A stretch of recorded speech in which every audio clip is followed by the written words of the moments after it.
The Beatles, who bitterly called it quits in 1970 after 10 years together, never really came back together, at least not in John Lennon's lifetime. Evidently, the group became known as the Threedles when Paul McCartney, George Harrison, and Ringo Starr got back together in 1994 to revive John Lennon's long-lost tapes for Free as a Bird and Real Love. Each band member continued to stay in touch with the others after the breakup and made small but meaningful contributions to each other's albums, with the exception of Paul and John, whose constant disagreement overflowed into blatant jabs at each other in songs like Paul's Too Many People and John's How Do You Sleep, which was a vicious tune. But with Ringo, collaboration was more common after the Beatles, since John, Paul, and George were content to pursue their own artistic endeavors. After the Beatles broke up, Ringo put his attention on his acting career and put out 2 covers albums, but by 1973, he had enough. He decided to record an album of original songs, so he called his closest pals to ask for their assistance. It was the first time that every member of the band would contribute to the same album, and by doing so, Ringo came dangerously close to bringing the Beatles back together. Close friends Klaus Voormann, who drew the iconic cover for 1966's Revolver, and Billy Preston, known as the fifth Beatle after his work on 1970's Let It Be, were among the people Ringo invited to record with him in Los Angeles.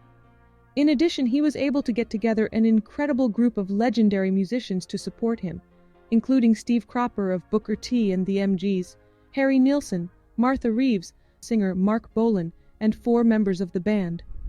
Ringo had only one song ready to go when he arrived at Sunset Sound Recorders, Photograph, which he had written 2 years earlier while sailing with his wife Maureen, Pattie Boyd, George Harrison, and Cilla Black.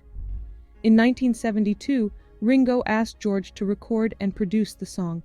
A few days after recording began, Ringo stopped by the studio to check on the progress of the new version. George agreed to return to the sessions in order to contribute to what would eventually become the album's lead single after telling Ringo, "I'm knocked out by what you've done." John also wrote a song for Ringo's record, I'm the Greatest, but none of them realized that this would be the first time the 3 of them would be in the same studio since the Beatles broke up. Richard Perry, who produced the 1973 album Ringo, expressed his surprise at the 3 former comrades sharing a recording session. Later on, he recalled, "Just like that, no planning.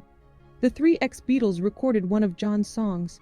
Everyone in the room was just gleaming. It's such a universal gleam with the Beatles." Ringo revealed to radio DJ Bill Minkin in 1977, "We were like big girls again. We were all looking at each other smiling. We hadn't played together in 4 years. We were just smiling while we were playing. It was nice." Even though Paul and his wife Linda McCartney co-wrote a song 6 O'Clock for Ringo's album, he unfortunately was unable to attend the recording sessions. McCartney also made an appearance on You're 16, a rendition of the 1961 song written by Sherman Brothers that has a questionable reputation these days. Following Starr's recent collaborations with George Harrison and John Lennon in Los Angeles, the session with McCartney added to speculation in the press that the Beatles were about to reunite. All of the Beatles contributed to the record, therefore it was guaranteed to be a hit considering that Ringo had not yet released a solo album. Additionally, the record was supported by his pals and attracted curiosity from fans. 2 of Ringo's 3 post-Beatles solo hits, Photograph, co-written with Harrison, and You're 16, eventually grew out of the album and went on to become chart-topping hits. It did well in the album charts as well, peaking at number 7 in the UK. Elton John's landmark Goodbye Yellow Brick Road was the only thing that prevented it from topping the US charts. Even if all the songs were excellent, there was undoubtedly a growing public curiosity about a possible Beatles reunion which never became a reality. Hello. That was Ringo, folks. Well, what can I say? And goodbye to all of them.